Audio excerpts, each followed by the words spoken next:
안녕하세요, 한승열입니다. 이번 시간에는 쓰리고 시대에 어떤 투자 방식으로 접근해야 하는지 투자 전략에 대해서 알아보도록 하겠습니다. 쓰리고, 우리가 흔히 생각하는 고스톱의 쓰리고가 아니고요. 물, 금, 환, 물가, 금리, 환율, 이 세 가지 모두의 강한 상승세를 의미합니다. 즉 고물가, 고금리, 고환율. 1980년 말까지는 고금리 시대였다가 90년대 들어서 장기간 이어져 온 글로벌 금융 환경, 이때에는 저물가, 저금리, 저환율의 쓰리저였는데요. 최근 들어 다시금 쓰리고 시대로 바뀌기 시작했습니다. 그런데 더 큰 문제는 이러한 추세가 당분간 고착화할 가능성도 있다는 것이죠. 우선 세계의 곡청지대라고 하는 우크라이나와 세계의 원유 및 지하자원 생산국인 러시아와의 전쟁으로 인해 원자재 가격이 급등하였고, 이로 인해 물가도 마찬가지로 크게 뛰어올랐습니다. 고물가죠. 그리고 바다 건너 미국은 인플레이션 방어 차원에서 그동안 코로나로 양적 완화를 지속했었던 기조를 급격히 바꿔서 강한 긴축 정책을 펴기 시작했고, 이로 인해 금리 상승으로 이어졌습니다. 여기서 잠깐, 미국이 금리를 올리게 되면 국민들이 당연히 먹고 살기 힘들겠죠. 그래서 이를 해결하기 위해서는 자국의 일자리가 반드시 보장되어야 합니다. 그래서 현재 바이든 정부가 해외 유수 업체들을 자국으로 생산 공장을 짓도록 유도하는 정책들을 펴는 것이고요.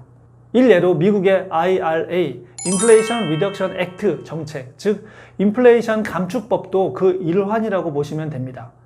다시 미국의 긴축 정책을 위한 금리 상승은 달러를 갖고 있는 사람들에게는 금리가 오르니까 좋아하겠죠. 즉 달러의 강세를 의미하고요.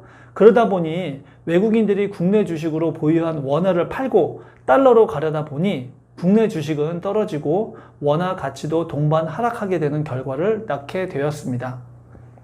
우울하죠? 그러나 여기서 끝이 아닙니다. 더 심각한 거는 원달러 환율이 올라가면 예전처럼 수출로 먹고 사는 우리나라로서는 가격 경쟁 차원에서 유리할 법도 한데요. 이번에는 경우가 좀 다릅니다. 중국의 경기 하강으로 인해서 우리나라 무역수지 적자가 계속해서 이어지고 있다는 점입니다.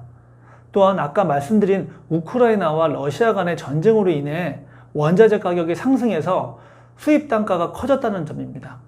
또한 러시아가 전쟁으로 인해서 무역수지로 재미를 톡톡히 보고 있는 상황에서 쉽게 전쟁이 끝날 것 같지가 않네요. 이렇듯 투자자들은 쓰리고 시대에서 투자 전략을 새롭게 결정해야 합니다.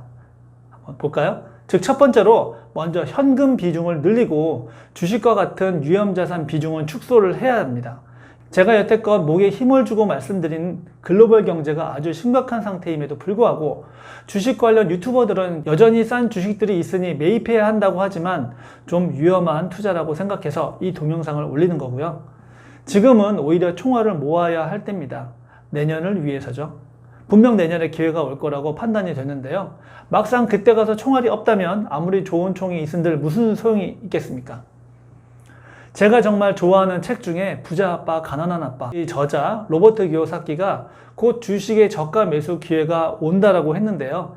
제 생각에는 아직 지금을 말하는 건 아닌 것 같고요. 좀 지나서 기회가 올 거란 얘기입니다. 그래서 좀 더 인내를 갖고 기다려서 내년 봄 한 3월 정도가 좋은 시기라고 저는 조심스럽게 예측을 해봅니다. 자, 두 번째는요. 채권 투자입니다.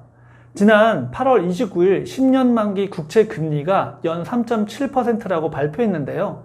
채권을 만기 보유하면 안정적인 이자를 받을 수 있고, 또한 지금의 금리가 계속해서 오르는 건 아니니 나중에는 하락 조정을 받겠죠.